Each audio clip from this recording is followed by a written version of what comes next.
ดีค่ะ This is Sabai Talk Podcast, a podcast about Thai food, Thai culture, and the Thai way of living. My name is Hong Thaimee, a chef and creator of Thaimee artisanal seasonal product line. And I'm Pailin, chef, cookbook author, and YouTuber, and the creator behind HotThaiKitchen.com.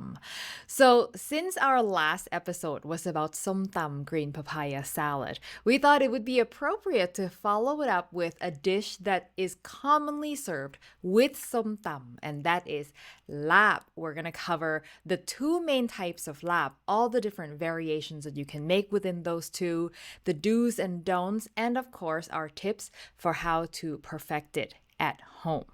Now, but first, the most important thing, Phi Hong, can you tell us how to properly pronounce this dish and how to not pronounce this dish? I love this. It has been it's kind of like it's my mission in life. I'm going to ask people, those who love Thai food, that the best way and the most corrected way to pronounce this dish is Laab, not Larb. Yes.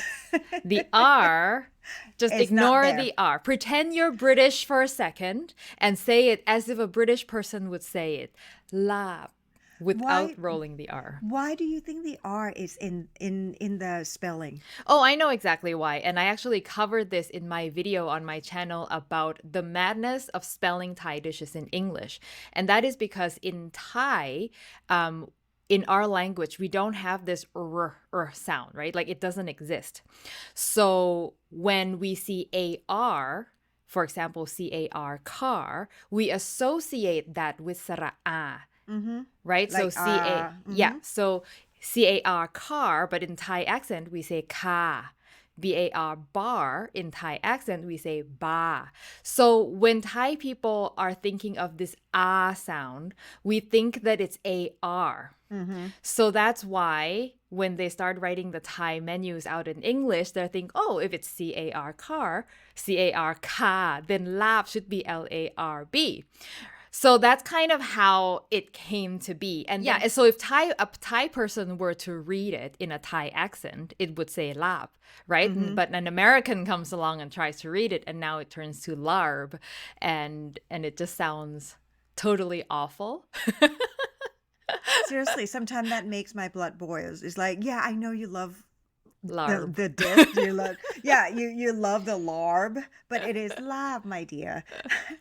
One day we will rid it out of our vocabulary forever. Okay, so now that we know how to pronounce Laab properly, secondly, we need to clarify that there are two types of Laab in Thailand. And to me, these aren't even like two variations of the same dish. They are two completely different dishes, but both go by the same name, Laab. So Bihong, can you tell us what these two types of Laab are? Like going back when you say, in the introduction that this Laab served with papaya salad, that is the isan style Laab. Okay, there are two variations in Thailand. One is Northern Thai and one is Isan style Thai, meaning Northeastern Thai. And that's pretty much what we do. In Thailand, we call it Laab Isan or Laab Khua, or Laab Nua. Laab Muang, because, like that's a nickname, right? Like Thai, Northern Thai people, they call themselves Khun Muang. Not the city people, but like a local people. Yes. So then Laab Muang is like the local way of saying Northern Laab. Correct. Right. Or Laab Khua, yeah. Yeah, and the two taste nothing alike. The flavor profile are completely different. Northern Laab is more like a stir fry, right? Like you stir fry the That's meat. why we say it's Khua. Yes. Laab Khua. Khua means to stir something Dry. in a pan. Yeah, dry stir fry of some sort. And it's not a salad that the northeastern Laab is, and it doesn't have lime juice. It has tons of spices. So the flavor profiles of these two dishes are completely different. But the one thing that they share in common is they use minced meat. And you can expand on this, but that is why they're both called Laab, because what does Laab actually mean? To mince the protein. Right. Is that in northern dialect? Correct. Or No, okay. I was like, you to lap it. Like when I talk to my kitchen team, it's like, oh yeah, we're so good to lap it. And like those who are watching on YouTube, you can see my gesture, but like when just think about this.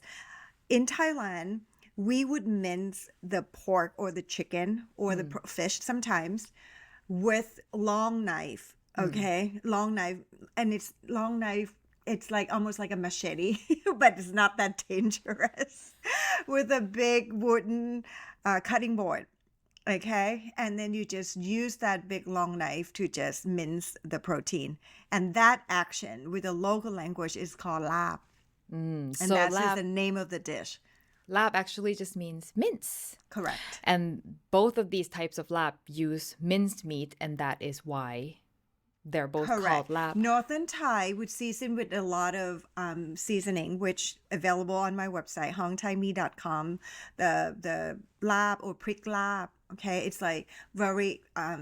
It is a combination of like 13 different spices. Amazing. One of the things that is very prominent is makwen, which it's hard to find outside of Thailand. It's like a sister of Sichuan pepper. So you Mm-hmm. can tell that Chiang Mai is from northern Thailand, and you get a lot of influence from southern China and in that area. Mm-hmm. And But so, for lab in Isan, we use cow klua. I'm so sorry, cow kua. We get into that later. yes. So to clarify what Pihong was talking about when she said prick lab is a spice blend that is unique to northern Thailand. Yeah, plik mean chili, Mm, right? And right. the chili seasoning to get into the lab. Chili seasoning for lab. Yes. And even though prick means chilies, this spice mix has chilies plus a million other things. And it's actually, fun fact, it was the reason why I did not make Northern Lab until recently because Until you this met me. exactly because this seasoning the spice mix for Lab Northern Lab is so overwhelming. Like you can't buy it outside of Thailand. Well, now you can on hongthaimee.com, but prior to this you couldn't, right? Like you can't go to your Asian store and buy it. And then one time I went to Chiang Mai and I bought prick lab from the market. And I tried it at home and it was so spicy because they put the local stuff, right? They put so much chilies in it and I couldn't actually eat it. And it was painful. It was like, oh, I really want to eat this, but it's so incredibly spicy. And so since then, like I haven't tried making it myself until I met you and I was re-inspired by Northern food. But you have to do a little bit of homework gathering all the different spices. So that's Mhm. like, if you can get over that hurdle, the rest is pretty easy. Oh, it's amazing. Mm-hmm. And in fact, you can transform that into a lot of international dishes. And we'll talk about that later. But I Mm-hmm. feel like we haven't quite clarified what Northern Lap looks like. So if you can imagine, you take ground meat, and Mm-hmm. sometimes we add, not sometimes, in Thailand, this would be always, a lot of offal. So like liver, intestine, heart, the entire animal. Blood. Blood also. And then you knead the spices into that mixture. Mm-hmm. You season with fish sauce, and then all you do is you just cook it in a pan until it's done. It is so simple once you get all the ingredients prepped. There's also like fried garlic, fried shallots. There's a lot of little things, but the main thing is that you take the meat, mix it with the spices, and then cook it off, and that's it. And then you serve it with what am I thinking of? Sticky rice and a lot of vegetables. Sorry, Yes. blanking for a second. And then by contrast, northeastern Lab Isan, you don't mix anything into the meat. You just cook the meat all by itself. And then when it's done, you stir it with a dressing, which is simply just fish sauce, lime juice, a lot of chilies. We add herbs like cilantro, green onions. And the most important thing that Chef Hong talked about is khao kua, which literally means toasted rice.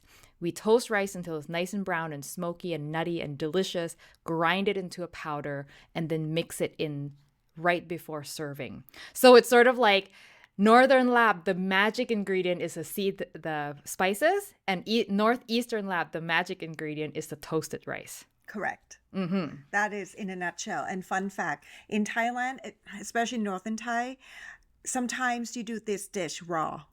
Yes. Imagine that you just have that raw meat with the blood and then just have it. I tried it once and it was quite something. And I don't think that I would I don't think I would do it again. It takes some guts, but Literally. yeah. And I tried to be adventurous and it was quite something. So those of you who would like to be adventurous. So next time you go to northern Thailand, Chiang Mai, Chiang Rai, Nan or Phayao in that area, try to look for Laab Mueang and what you call Laab Suk. Yeah. So Lab Suk is cooked lab. No. So if you're in the north. Yeah, Laab Dip is the raw. Yes. Yeah. So if you're in the yeah. north and you are feeling adventurous and you'd like to try the raw lab, you would look for something called lab dip. Keeping in mind that please do not sue us if you get sick. Like eating raw meat is not technically food safe. The local people do it, but I'm not saying that if you do it, you will not get sick. Just so please do that at your own risk. But I'm just saying it's there as an option should you feel so inclined. FYI, I've never tried it. Would you? I would do it once just so I know what it's like. But listen, I love beef tartare. But beef tartare is just meat, right? Yeah. But with lab, we're talking raw blood, raw, liver, it's a lot of, well, actually they cook for even raw lab, they cook many of the offal, right? They cook the offal, but the meat is raw. No, is it all raw? I've seen with the blood. I've seen both versions where they cook the offal and then mix it with raw meat and raw blood. But anyway, raw meat, raw blood, that's a bit much for me. And also I know that beef tartare, usually it's prepared in like a, fine dining kitchen. Everything is clean. You kind of have a little more faith that it is clean, but I don't know, man. Like one time, I think it was on Iron Chef set, and the secret ingredients was wild boar. And again, in my instinct, I just went back to my childhood, right? Let's make lab. Yes. So I make a raw lab. And your favorite guy, what's his name again? Who's my favorite guy? I don't have a favorite guy on Iron Chef. Yes. Bobby Flay? The host. Alton Brown. Alton Brown. Yeah, Alton Brown came over and whispered to me, he's like, do you might want to think about food safety here? To make my wild boar lab raw. Did you do it or did you cook it? I cook it a little bit. Oh, okay. He was too nervous. He's like, the judges may not want to eat that. Yeah. Hey. Oh my God. We live once, so. I know. Although I think in recent MasterChef, remember there was this Australian Thai girl. She made lab kangaroo. Was it raw? I think it was raw. I had it, the kangaroo carpaccio. It was quite good. So the meat is good. Yeah, you can do that. I think she made isan lab though, not. Oh yeah. I thought she's from the north. Anyway, don't quote me on that. I'm actually not sure now that I'm talking, but I think she used raw kangaroo, chopped up, and then made it isan style lab, like mixed it with lime juice, fish sauce, and all of that. And she won, won the whole show. Yeah. So anyway, see, this is the power of lab right here. You can lab anything, and you can win contests with it. Yeah, it's not a power of love, but it's a power of lab. Anyway, I've totally lost track of where we're going. Anyway, do you have a preference between these two types of lab?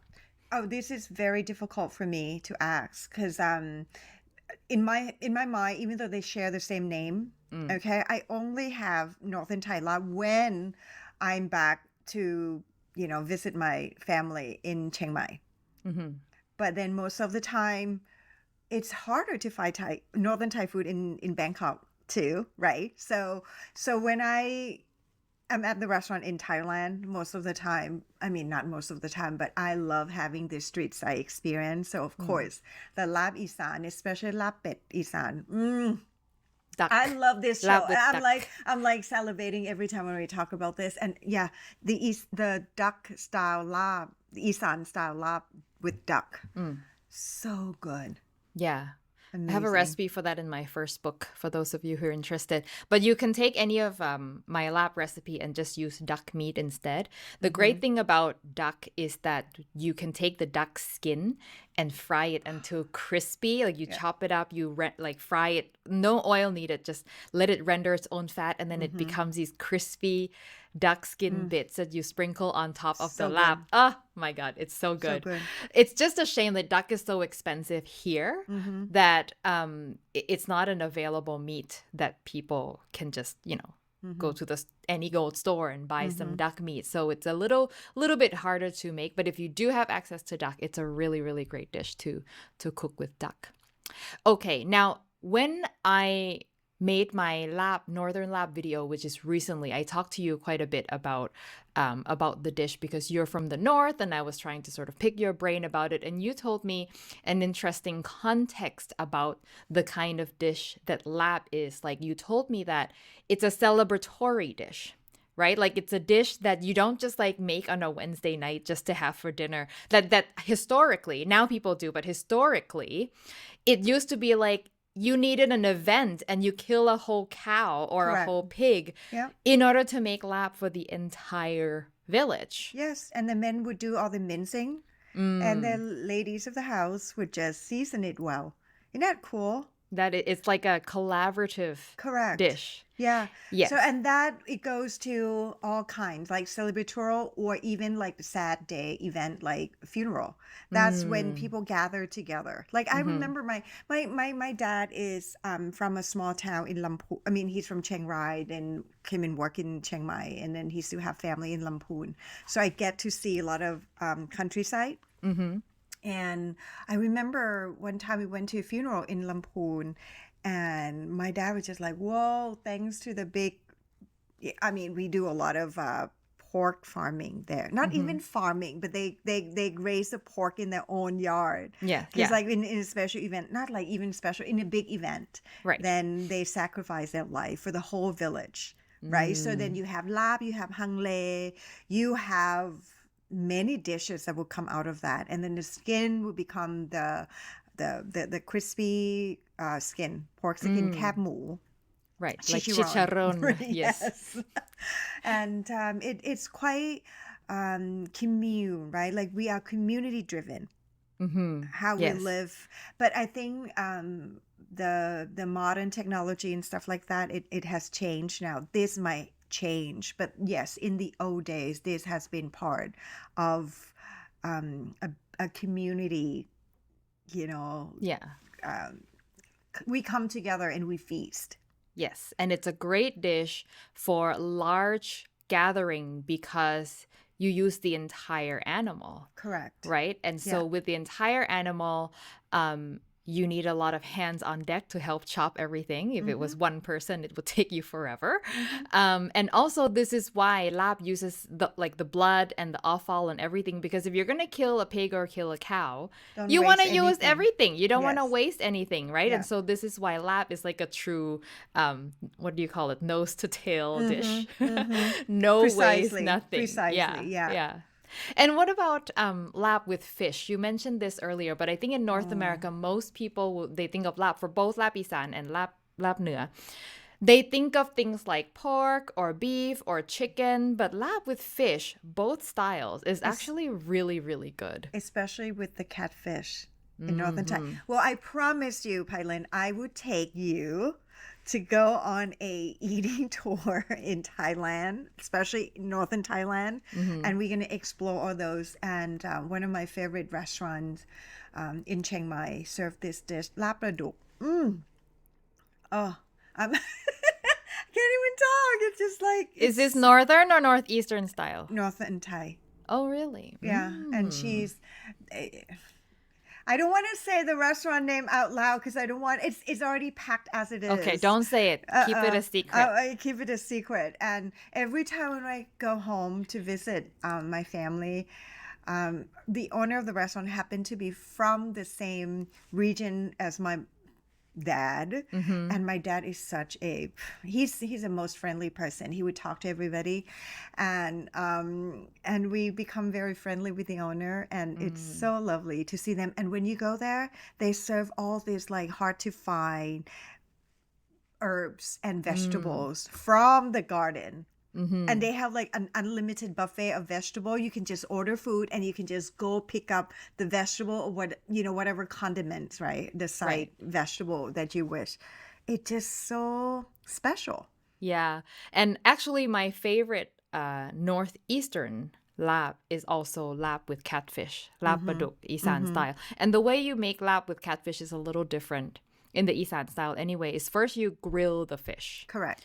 Right? You grill the fish over flame, like a barbecue, and then you take all of the meat and then you pound, like you mince the cooked fish meat. And then you mix it with all the seasoning and everything. And so it's going to end up looking really mushy. Like it doesn't look the best. Like it's just like a pile of mush, but it's so good. Especially with the rice pop on the top for the Isan style. The rice what? Pops, like crispy like pops. cow pong. Yeah. Like Rice Krispies, but not from the box. Yeah. Yeah, Laab Paduk, northeastern style catfish lap is one of my favorite. It's so good. Yeah.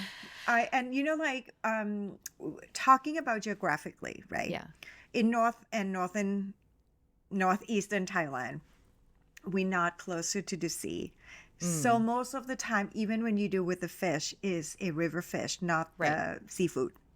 Yes, you know what? That's really interesting. I never thought about it. But even though you can lab anything, if you're in Thailand, you will not find lab with seafood. Like there's no lab gung, like no shrimp lab. You don't have lab gung, but you have gung ten. Do you want to share with the listeners what gung ten is? So gung ten means dancing shrimp. Is it an Isan dish? I think so. Okay, so dancing shrimp. So imagine these teeny tiny shrimp, the one knuckle long, and they're completely clear. Super baby shrimp. I don't know what they're called in English, but they're tiny shrimp. I used to have them as pets actually. But you take a bunch of these shrimp, these tiny shrimp, hundreds of them, put it in a mixing bowl, and you put all of the seasoning, fish sauce, lime juice, chilies, and the shrimp are still alive. And so they are still dancing. And it's really cruel when I describe this, but they're kind of slowly dying in the seasoning. But when you serve the dish, some of them are still alive. And so they're literally just jumping around in front of you. And that's why it's called gung ten or dancing shrimp. Well, you're very kind. You're very tame because the real thing is you eat it alive and it's still dancing in your mouth. Well, yes. Oh my God. It is. Who am I? I'm like, I eat blood and I eat live shrimps. The implication that I did not want to state was that it's dancing in front of you, and when you eat it, it is dancing in your mouth. I've never tried it. I've never had the guts to try it. It's not a super easy dish to find, but I used to live at a part of Bangkok where just really close to our house, there's this restaurant with a huge sign in front that says gung ten, dancing shrimp. And I remember asking my mom, what does that mean? What are they talking about, dancing shrimp? And then they explained it to me and I was so horrified. But anyway, the seasoning of that dish is pretty much like a Laab Isan, right? Yeah. It's fish sauce, chilies, lime juice. Good herbs, mints and stuff like that. So you mentioned briefly about all the vegetables and condiment. We need to talk about how Laab is served. And interestingly, both types, Northern and Isan, are served basically in a similar way. Correct. They're both served with lots of herbs, lots of vegetables, and absolute must-have is sticky rice. Correct. You have to have it with sticky rice. You can Laab with jasmine rice. I mean, if you're desperate, I guess, but it's just True. not okay for me. Like Yeah. it's so unsatisfying. Yeah. But like if you're having leftovers, you ran out of sticky rice, fine, it won't be bad, but the best has to be with sticky rice. And eat with your hands. Yes, you got to eat with your hands because sticky rice is so sticky that you can just pick it up like a ball. Can you go through some like common vegetables that is and herbs that serve with lab? First thing first, let's go back a little bit. Yeah. When we have food in Thailand, most of the time, especially this dish, we would have almost like 5 different small dishes. Yes, that's Then we true. have lab, we have papaya salad, we have grilled chicken, we have some relish, and then we kind of like mix and match together on our table. Okay. And always, most of the time, there will be fresh vegetables, and basic stuff would be cucumber, long green beans, cabbage, right? But if you want to go like extreme, like, further, there would be dills. There's a lot of dills in northern and Thai, believe it or not. There would be bamboo mint, which sometimes described as Vietnamese mint. Oh, yeah, Correct. Vietnamese coriander. Correct, Rau correct. ram. Yeah. Or what we call pak preo, ใช่ไหม? ที่มันเป็น Are เหลือง you แหลม talking about pak preo? Correct. Yes. Okay. So Yeah. that's Vietnamese coriander or Vietnamese mint, and the Vietnamese name is rau ram. You know what I love having my lap with is a betel leaf. Oh, Bai by chap chaplu. lu. Oh, wild beetle leaves. So good. Yes. And then there's more herbs that sometimes it have pak cha om, by lep krut, which all of this, I don't even know what to call that in English. I've never even heard of bai lep krut. I remember when I had lab at a northern restaurant in Bangkok, and it came with like a platter of herbs and Everything. vegetables, Yeah. and I did not know what half of them were. I mean, these are real local vegetables that actually the restaurant had to grow it themselves because in Correct. Bangkok you cannot find it. It's not like you can only find it in the north. You can't even find it in Bangkok. So they had to have their own farm in order to make these things available. And some of them, it's so bitter. Yes. Okay, just so bitter. But I think that Northern Thai people probably love the bitterness of repertoire, like flavor profile. Yeah, I think so. Like, I'm not a fan of any of these bitter herbs. Like, I don't actually even like Vietnamese coriander myself. Really, I love it. Yeah, I don't like it. Don't tell anyone. It's okay. Yeah, I mean, the word no now. But so, the last thing we're going to talk about is lab outside of Thailand. And so, what I want to ask you is, because you're really good at this, what kinds of creations have you made with lab? Good. Many of them. Lab burger, lab meatballs. So The other night I made lab pizza. So good. Lab sloppy joes. Wait, the lab pizza was northern or northeastern lab? Northern. Oh, okay. So I make a sausage part with the prick lab seasoning, my Thaimee pizza's lab seasoning. Right. And then put it on the bread and baked it. I have to say, I'm very impressed that a lot of healthy, enthused love the lab, isan style lab, and make it into cabbage. Lettuce wrap. I'm sorry. Yeah, lettuce wrap. Yeah. But they make it so tame. So if you like that, please, like we could do better. And just one wrap is not enough. You should just serve it, like a lot of protein with a lot of veggies. One wrap is not enough. And make it much more bolder, please. Yeah. Okay. Finally, do you have any tips for those who want to make lab at home? Why don't you give tips for Northern lab, because that's your area of expertise, and I will give tips for Northeastern lab. Well, for the Chiang Mai, Northern Thai style lab, if you feel like it's very overwhelming to find the ingredients, the seasoning is available on my website. I put the link below. And I think the best is to start off with lots of herbs. You cannot go wrong, and keep on seasoning. And as I say, like anything in life, like you just have to learn and try and keep on um, trying. And not meaning it's not that cooking is not rocket science. And as I always say that, just have fun and figure it out Mm-hmm. how you like it best. Okay, my recipe just a guideline. Our tips just a guideline, but you should try more. And those who get to travel to the region, please look for this and meaning all these dishes that we talk about and try because Laab is just the way to it's not just a way, it's a wonderful introduction to more to learn Mm-hmm. about all this, regional food. And I will add one thing about Chef Hong's Lab spices is what I love about it is it's not spicy. So you can add a lot of it, get a lot of the spices flavor and it's not going to be overwhelmingly spicy. And then you can add your own chili powder separately to make it as spicy as you want. So you don't end up with the situation that I had when I bought Priklap from Thailand and it's like you couldn't add I could only add a tiny little bit and then it was too spicy. Anyway, Thank so I you like for it for no the she endorsement. yeah, thank you for the endorsement. And I'm a very bold person, and when I cook Yeah. I cook very boldly, but I always say you should not do it just one heavy note of Mm-hmm. anything. Yeah.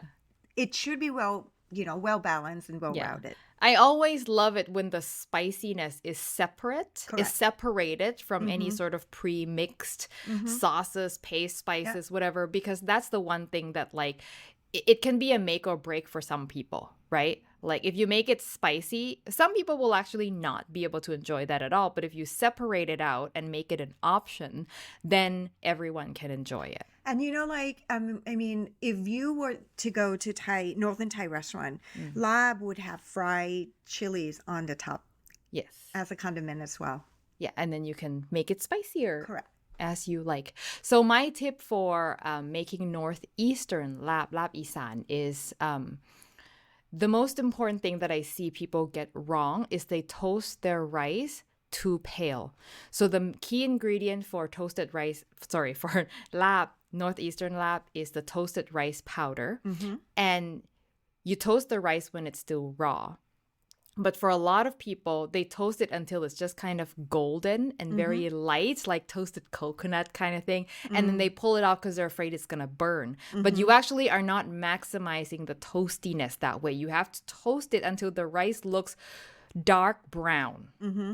Okay, don't be afraid that it's going to burn because it actually doesn't burn all that quickly and you're there all the time. You just pull it off when it's done, but really push the toasting. It should almost look burned. And then when you grind it up, mix it in, you get a really nice toasty aroma rather than just like ground up rice, which is not going to add a whole lot to your dish. So don't be afraid to burn your rice. It's hard to burn as long as you don't walk away.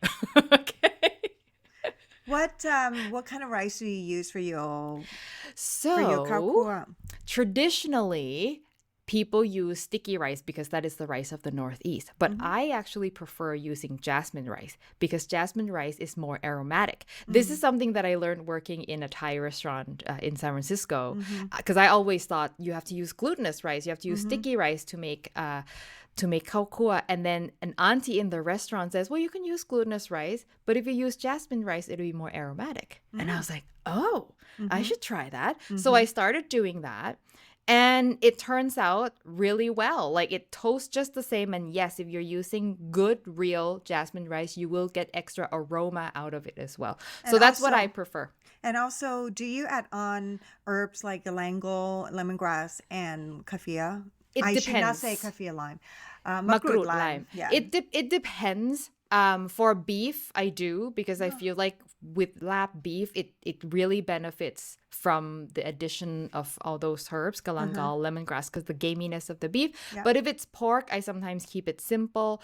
Basically, with those herbs, I consider them all optional. If I've got the energy, I will add it. Lime leaves, lemongrass, like throw it in if you've got the energy, if it's sitting there. But if you just need it fast, sometimes I don't bother. But mint, oh my God, is absolutely key in Lab Isan. You cannot have Lab Isan without mint. And my trick with that is mint turns black really quickly in heat.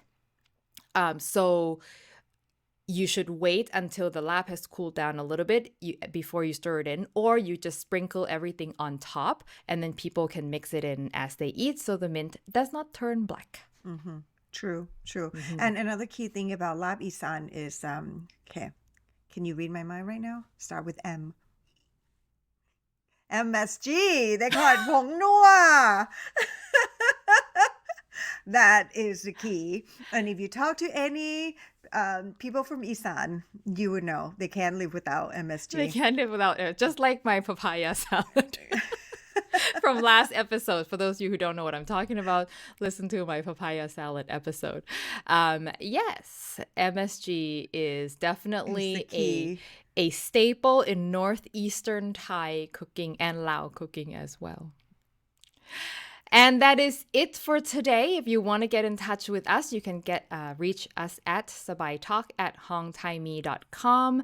And if you want to get in touch with me, I am at Hot Thai Kitchen on Instagram, and my website is hotthaikitchen.com for all of your recipe needs. Likewise, you can find me at hongthaimee.com and Pinterest,